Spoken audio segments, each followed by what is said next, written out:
Halo, apa kabar? Kembali berjumpa dengan saya Hersman Munarif dan Bung Rocky Gerung. Bung Rocky, Presiden Jokowi tadi dalam pidato pengarahannya HUT ke-79 TNI itu ini memberikan semacam peringatan bahwa jangan sampai ada riak-riak menjelang pergantian kepemimpinan nasional.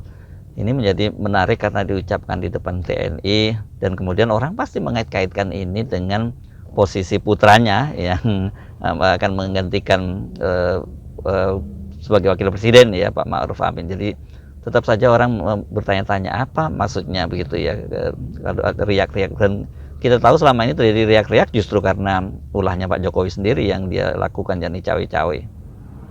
Ya, kita mau coba memahami konteks dari ucapan Pak Presiden. Jangan ada riak menjelang atau selama proses pemindahan kekuasaan atau pergantian kekuasaan. Ya dengan sendirinya, tetapi kalau itu diucapkan di depan upacara peringatan Hari TNI, itu konteksnya jadi lain kan. Seolah-olah ada semacam pengetahuan Pak Presiden atau informasi yang menganggap bahwa akan ada hal yang kurang mulus dalam proses pergantian, karena itu harus diwanti-wanti di depan upacara peringatan Hari TNI. Kan kita mau mengerti bahwa presiden itu mengucapkan sesuatu di dalam konteks hari ulang tahun TNI, dan itu adalah upacara untuk mengenang bahwa bangsa ini, negeri ini membutuhkan stabilitas, tetapi bukan di dalam pengertian ikut campurnya TNI di dalam militer, tetapi stabilitas yang betul-betul profesional, itu menjaga udara, darat, dan laut kita dari serangan asing. Kan fungsi tentara begitu kan. Jadi kalau itu diucapkan di dalam forum yang secara etis adalah fungsi pertahanan, buat apa kan keterangan Pak Presiden itu kan politis sifatnya. Jadi itu pun sudah menunjukkan bahwa Pak Jokowi salah tempat meminta itu di depan atau mengucapkan pidato itu di depan kalangan militer. Jadi sekali lagi pengetahuan Pak Jokowi juga kurang atau sebetulnya tidak cukup untuk memakai momentum tuh. Jadi seolah-olah TNI bersiaga kalian ya, karena nanti akan ada proses pemindahan kekuasaan, proses pergantian presiden, dan sangat mungkin akan ada gangguan. Ya biasa aja kalau ada gangguan, kan itu proses demokratis. Jadi jangan minta tentara itu atau militer itu ikut di dalam proses-proses sipil, itu intinya tuh. Tentara itu menjaga negara ini dari serangan luar, bukan untuk mengamankan kerusuhan atau pertengkaran politik di dalam masyarakat demokratis kan. Jadi sekali lagi Pak Jokowi harusnya dari awal itu belajar tentang apa sebetulnya fungsi tentara, fungsi militer di dalam kehidupan demokrasi. Itu juga semacam sinyal bahwa ada sesuatu yang mungkin ingin dikatakan oleh Pak Jokowi, tetapi tidak pantas diucapkan di dalam wilayah kita memperingati Hari TNI. Jadi TNI tidak bertugas untuk mengamankan politik, itu pentingnya untuk dipahami Pak Presiden Jokowi. Tentu tidak terlalu salah kalau kemudian juga banyak yang mengait-ngaitkan dengan yang belum lama ini terjadi rotasi-rotasi menjelang Pak Jokowi lengser, yang pada waktu itu juga menimbulkan pertanyaan mengapa seorang Jokowi, misalnya seorang presiden yang akan segera mengakhiri masa jabatannya, justru melakukan rotasi besar-besaran, bukan menyerahkan rotasi itu kepada Pak Prabowo, apalagi mengingat Pak Prabowo latar belakangnya adalah seorang jenderal gitu. Ya, bahkan keterangan Pak Jokowi bisa menghubungkan isu ini dengan peristiwa sebelumnya, bahwa Pak Jokowi mengatur rotasi di dalam TNI misalnya. Walaupun terlihat bahwa itu adalah wilayah profesional TNI, tetapi para pengamat menganggap bahwa Pak Jokowi ada favoritisme pada orang tertentu, ditempatkan di posisi tertentu. Kan itu juga menimbulkan sebetulnya ketidaksopanan di dalam politik demokrasi. Nah seharusnya andalkan aja presiden baru nanti untuk mengatur rotasi itu, karena Pak Jokowi kan udah selesai. Itu buat apa pentingnya itu Pak Jokowi ikut di dalam penentuan dalam tanda petik pejabat-pejabat TNI dan Polri misalnya kan. Jadi ini menunjukkan bahwa Pak Jokowi hendak memberi sinyal bahwa dia masih punya cadangan kekuasaan untuk mengatur rotasi atau promosi. Itu juga kurang bagus sebetulnya di dalam rangka kita menjalankan fungsi profesional dari TNI maupun Polri. Yang lebih tepat tentu tunggu aja, kan ada Presiden Prabowo yang pasti akan melakukan hal itu sesuai dengan tradisi, tetapi bukan di dalam pengertian penempatan jabatan itu untuk kepentingan backup kekuasaan, tetapi betul-betul secara meritokrasi sudah harus terjadi sirkulasi di dalam kepemimpinan militer dan polisi. Demikian juga pejabat-pejabat yang memang punya kapasitas untuk fungsi-fungsi tertentu ya dengan sendirinya.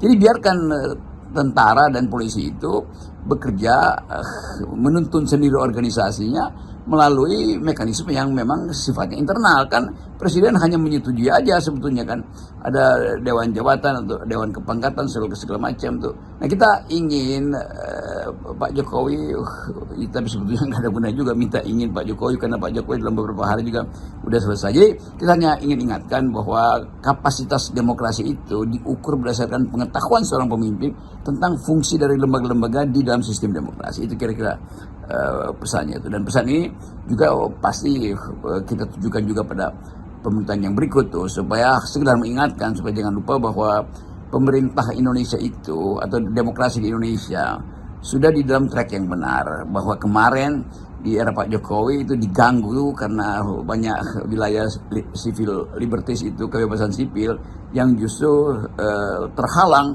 oleh kekuasaan. Jadi Pak Jokowi sebetulnya meninggalkan jejak negatif, bukan jejak buruk, jejak negatif di dalam upaya untuk memanfaatkan lembaga-lembaga demokrasi ini dan mendorong lembaga-lembaga ini untuk tumbuh mandiri.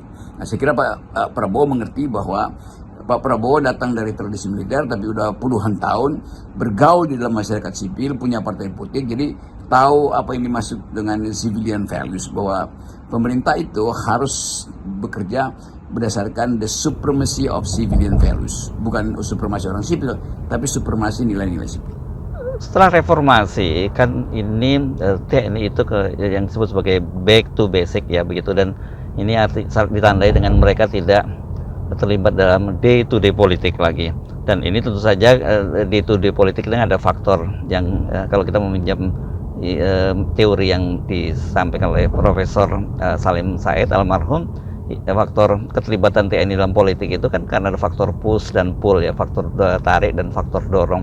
Dan ini kelihatan sekali sekarang ini Pak Jokowi ini masuk terlalu jauh, dan banyak orang yang khawatir gitu dengan pola jenjang karir yang sekarang terjadi dan sebagainya. Ini membuat kemudian juga TNI merasa ya kalau kamu mau cepat naik pangkatnya, kamu harus dekat dengan kekuatan politik.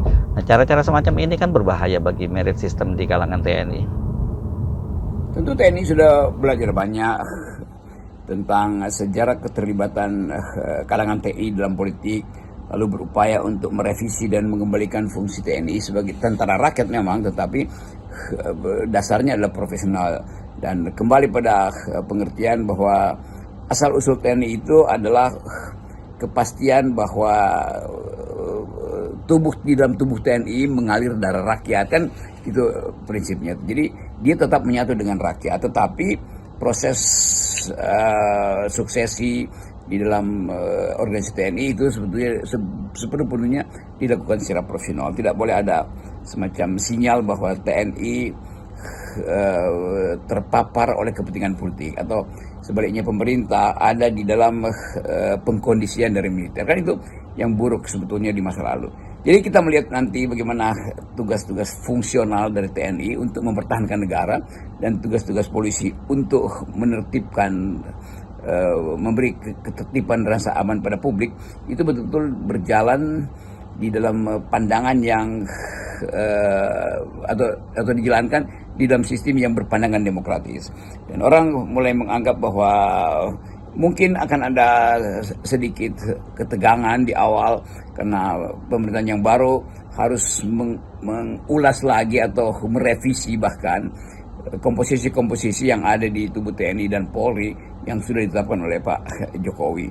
Karena ada perubahan situasi sehingga fungsi-fungsi itu akan dievaluasi atau direposisi oleh Presiden Prabowo karena perkembangan kekerasan militer global misalnya, atau global security yang makin lama makin mengancam dunia, itu kan perlu revisi lagi. Demikian juga kemampuan diplomat kita untuk mempromosikan perdamaian atau jadi semacam diplomat yang sekaligus jadi marketer untuk mengundang investor datang ke Indonesia. Kan itu semuanya proses baru yang harus dilalui oleh perencanaan pemerintahan Pak Prabowo.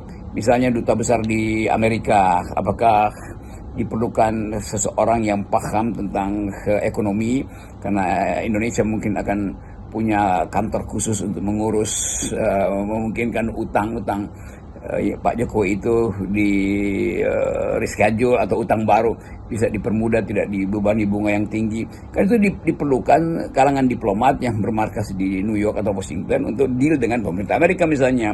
Jadi apakah dubes yang sudah ditunjuk Pak Jokowi itu layak atau kurang sebetulnya kapasitasnya karena keperluan fungsionalnya jadi baru ketika Pak Prabowo membayangkan fungsi dari APBN untuk menghidupkan pemerintahan dan mensejahterakan rakyat. Jadi hal-hal itu yang akan dievaluasi saya kira kembali oleh Presiden Prabowo. Satu hal lagi yang saya kira menarik disoroti itu adalah pernyataan Pak Jokowi bahwa dia tidak akan campur dalam penyusunan kabinet dari Pak Prabowo.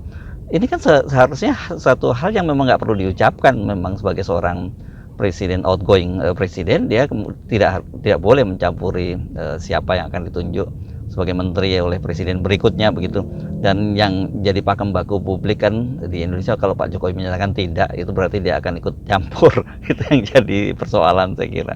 Ya, itu juga membingungkan juga kalau presiden mengatakan dia nggak akan ikut campur dalam penyusunan kabinet Pak Prabowo. Ya memang nggak boleh sebetulnya kan. Tetapi dengan mengucapkan lalu timbul interpretasi bahwa sebetulnya Pak Jokowi minta supaya keinginan dia itu diakomodasi oleh Pak Prabowo, karena bagaimanapun Pak Jokowi menitipkan Gibran di situ, dan itu artinya ada kepentingan Jokowi dalam kabinet Pak Prabowo.